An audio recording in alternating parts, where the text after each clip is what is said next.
ভয়ঙ্কর আওয়াজ,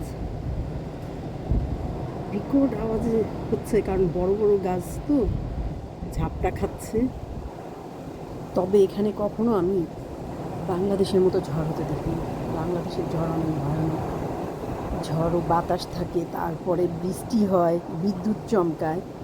আমাদের এখানে বিদ্যুৎ চমকায় মাঝে মধ্যে, তেমন না, কিন্তু মানে এই যে ঝড় হচ্ছে, এমন ঝড় এর আগেও হচ্ছে, এমন অনেক বাতাস, মানে গাছপালা একবারে দেখা যায় যে জায়গায় জায়গায় যেগুলো একটু খোলা জায়গা, রাস্তার উপরে গাছ টাছ পড়ে গেছে, রাস্তা আটকে গেছে।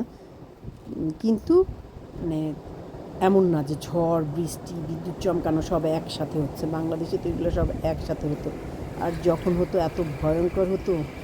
ও মা, এখনো মনে আছে যে ঝড় বৃষ্টি হলে আব্বা আমাদের সব ভাই বোনকে এক রুমে রাখতো,